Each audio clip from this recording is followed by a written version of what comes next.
Assalamualaikum warahmatullahi wabarakatuh. Bagaimana kabarnya hari ini? Sehat? Bu Nais berharap kalian tetap stay di rumah ya. Ingat jaga kesehatan. Semoga kalian semua selalu dalam lindungan Allah. Amin. Sebelum Bu Nais membahas materi, ada beberapa hal yang perlu Bu Nais sampaikan. Jadi nanti selama kalian tonton video, kalian tuh wajib catat informasi penting, baik itu yang ada di slide maupun yang disampaikan Bu Nais. Jadi silakan catat di buku tulis kalian masing-masing. Terus nanti di atas catatannya kalian kasih nama sama kelas kalian. Terus hasilnya silakan kamu foto, kirim ke ketua kelas kalian masing-masing, biar nanti dikoordinir jadi satu sama ketua kelas, baru dikirim ke Bu Nais. Bu Nais tunggu terakhir itu hari Sabtu jam 8. Jadi ingat ya, ketua kelas silakan kirim hasil temenmu itu hari Sabtu jam 8 terakhir. Oke, lanjut aja, kita bahas materi hari ini, yaitu mengenai peradaban Amerika. Amerika itu adalah sebuah benua yang ditemukan oleh Amerigo Vespucci. Siapa sih Amerigo Vespucci itu? Kok dia bisa sampai menemukan sebuah benua Amerika? Jadi si Amerigo Vespucci itu merupakan seorang navigator yang berasal dari Italia. Jadi saat dia melakukan penjelajahan samudra, si Amerigo Vespucci itu berhasil menemukan daerah baru yang kemudian diberi nama Amerika sesuai dengan namanya, yaitu Amerigo Vespucci. Tapi sebelum Amerigo Vespucci itu menemukan benua Amerika, Christopher Columbus itu terlebih dahulu menemukan daerah baru tersebut. Tapi sayangnya si Christopher itu tidak menceritakan dalam catatan perjalanannya kalau dia berhasil menemukan daerah yang dikenal dengan benua Amerika itu saat ini. Coba kalau misalnya si Christopher Columbus itu mencatat dalam perjalanannya, kan otomatis nama benuanya itu kan disesuaikan dengan nama Christopher Columbus, mungkin jadi benua Kolombia atau sejenisnya. Oke deh, balik lagi ke benua Amerika ya. Jadi dulu benua Amerika itu dihuni oleh bangsa Indian. Jadi bangsa Indian ini masuk dan menempati wilayah Amerika itu melalui 3 gelombang. Kalau gelombang pertama itu merupakan masuknya orang Mongol dari Asia Timur Laut, yang kemudian orang Mongol ini menetap di Amerika Utara. Orang-orang Mongol ini masuk ke Amerika melalui Selat Bering gitu. Selat Bering. Terus kalau gelombang kedua itu merupakan masuknya bangsa Austronesia dari barat ke timur yang kemudian menetap di Amerika Selatan. Baru yang terakhir itu juga sama, merupakan perpindahan dari bangsa Austronesia, tapi bedanya kalau gelombang ketiga ini itu merupakan bangsa Austronesia yang berasal dari New Zealand sama Asia Timur yang kemudian menetap di Amerika Selatan. Jadi intinya bangsa Indian itu merupakan gabungan dari bangsa Mongol sama bangsa Austronesia. Lah bangsa Indian itu terbagi menjadi 3 suku, di mana ketiga suku ini itu memiliki peradaban yang sangat tinggi, yaitu suku Maya, suku Aztec sama suku Inca. Kita bahas suku Maya terlebih dahulu, yang kita kenal dengan peradaban Maya. Suku Maya itu tinggal di daerah Meksiko Selatan sama Amerika Tengah. Jadi pusat peradabannya itu ada di semenanjung Yucatan yang kalau sekarang itu dikenal dengan Amerika Tengah. Kehidupan perekonomian suku Maya itu berpusat pada kehidupan agraris. Jadi mereka itu menanam seperti kayak tanaman jagung, terus merica, dan juga buah-buahan. Selain bertani, mereka itu juga beternak. Jadi mereka memelihara kalkun, terus anjing. Selain itu juga mereka menangkap ikan di daerah sekitar pantai. Selain bertani sama beternak, mereka itu juga memintal kapas yang kemudian dijual ke tempat lain. Berarti ada 3 sektor perekonomian mereka, yaitu pertanian, peternakan, sama perdagangan. Kehidupan sosial bangsa Maya itu terdiri dari 3 golongan. Kalau golongan yang atas itu ditempati oleh golongan elit, terus golongan terdidik, dan yang terakhir sendiri yaitu golongan petani sama buruh. Golongan elit itu merupakan terdiri dari orang kaya raya. Dia menempati kasta yang paling tinggi. Mereka itu berdagang dan bertugas sebagai pemimpin ritual. Jadi segala ritual yang ada di suku Maya itu selalu dipimpin dari golongan elit atau orang kaya. Jadi golongan terdidik maupun golongan petani sama buruh itu nggak berhak memimpin ritual atau memimpin upacara. Hasil peninggalan kebudayaan suku Maya itu ada 3. Yang pertama adalah tulisan hieroglif. Berarti mereka suku Maya itu sudah mengenal tulisan, otomatis pengetahuan itu berkembang dengan pesat. Makanya mereka juga mengenal yang namanya sistem kalender. Di mana sistem kalender menurut suku Maya itu dalam 1 tahun itu berjumlah 18 bulan. Kalau kalender kita itu kan 1 tahun jumlahnya 12 bulan ya kan. Kalau si suku Maya itu jumlahnya 18 bulan. Untuk untuk 1 bulannya jumlah harinya itu lebih singkat. Jadi hanya 20 hari. Terus ada 1 bulan khusus yang berjumlah 5 hari.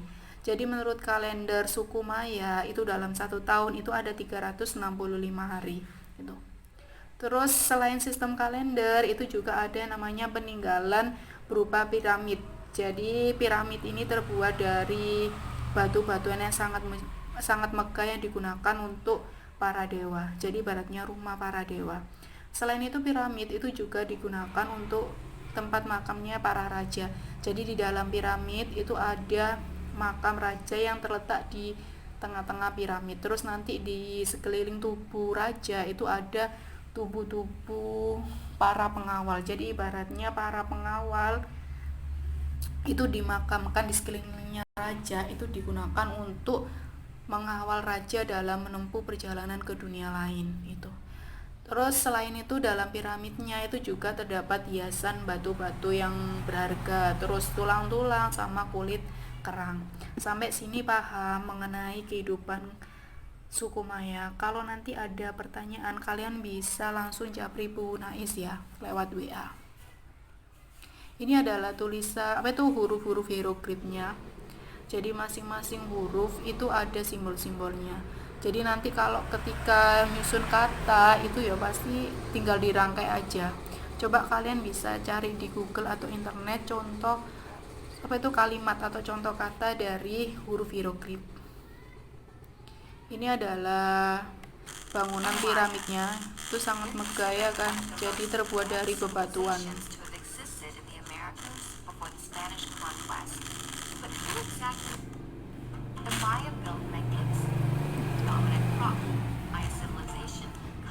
Oh, ini contohnya.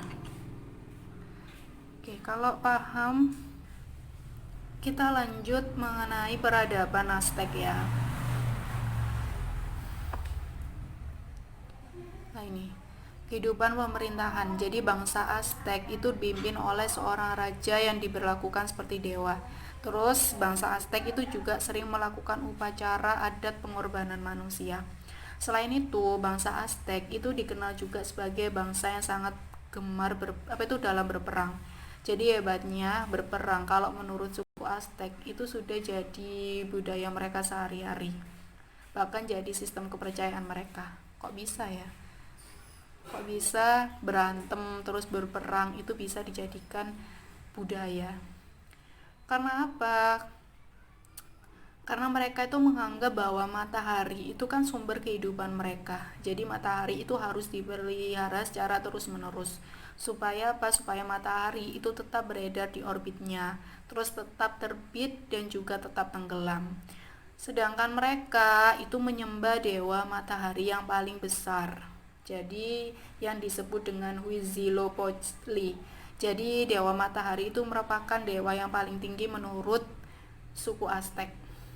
Lah bangsa Aztec itu menganggap kalau matahari tetap mengorbit dan berputar itu dibutuhkan pelumas. Jadi ibaratnya kayak roda nih. Roda kalau putarannya lancar itu kan butuh pelumas. Biasanya kita pakai oli ya kan.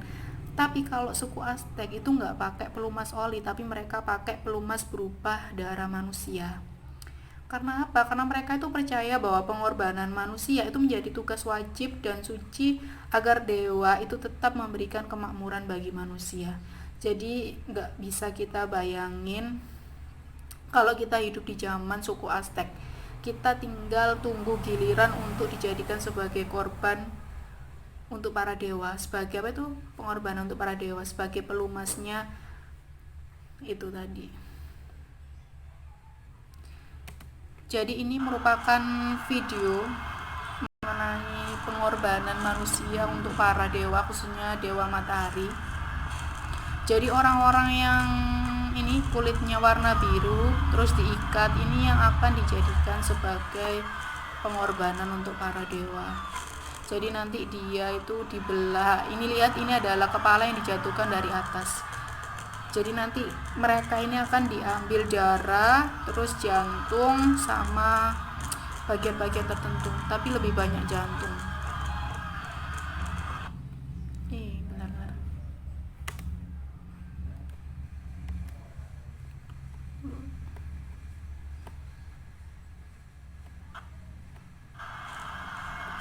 Jadi lagi ya. Coba.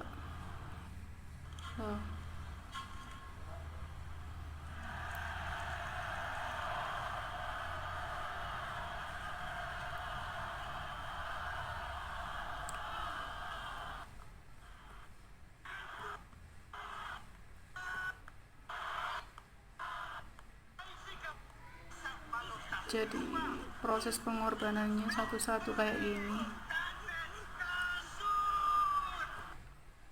Aduh.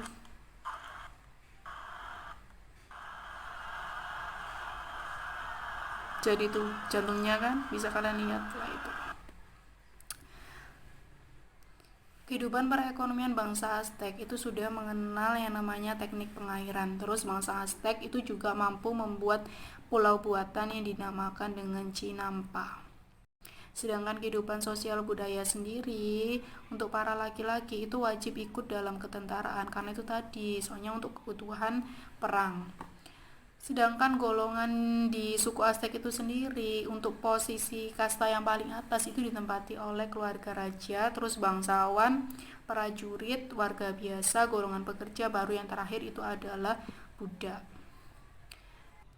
Oke, sampai sini ada yang ditanyakan. Mungkin nanti kalau ada yang nggak paham, ada yang ditanyakan, bisa langsung jabri ke Bu Nais ya. Oke, paham ya sampai sini? Kita lanjut materi berikutnya, yaitu tentang peradaban Inka. Ini suku yang terakhir, yaitu suku Inka. Wilayah Inka itu merupakan wilayah yang sangat tandus dan memiliki pantai yang jarang hujan. Jadi daerah yang dapat dihuni itu ada di pegunungan Andes. Sedangkan wilayah hunian Inka sendiri itu beriklim subtropis. Sistem pemerintahan bangsa Inka itu adalah kerajaan, di mana dalam menerapkan sistem pemerintahannya, bangsa Inka itu berbeda jauh dengan bangsa Aztec. Kalau bangsa Aztec itu kan mengontrol rakyat jajahannya itu kan dengan teror, dengan kekerasan. Tapi kalau bangsa Inka mengontrolnya itu dengan penyatuan imperium. Jadi antara pusat sama daerah jajahan itu disatukan dalam kesatuan wilayah geografis. Dalam pertahanannya otomatis nanti bangsa Inka itu akan membuat jalan yang menyatukan antara negara induk sama negara jajahan itu. Kehidupan perekonomian suku Inka itu mengembangkan pertanian. Jadi sama kayak bangsa Maya, tapi bedanya pertanian suku Inka itu lebih maju karena mereka sudah mengenal namanya teknik terasering sama sistem irigasi. Kehidupan sosial budaya suku Inka itu juga rajanya itu lebih menaruh perhatian khusus bagi pernikahan. Jadi nih kalau ada laki-laki sama wanita dewasa yang belum menikah itu akan dicarikan pasangan terus dinikahkan secara massal pada saat upacara umum. Ini adalah peninggalan dari suku Inka yang menunjukkan pencapaian ilmu sama teknologi dari suku Inka itu sangat tinggi, yaitu Machu Picchu yang terletak di ketinggian 600 meter. The stone city of Machu Picchu Ini is one of the most adalah fascinating Machu archaeological sites on the planet. Jadi sampai sini yang bisa Bu Nais sampaikan mengenai peradaban Amerika. Tetap jaga kesehatan ya dan selalu stay di rumah. Oke, sampai ketemu daring berikutnya. Assalamualaikum warahmatullahi wabarakatuh.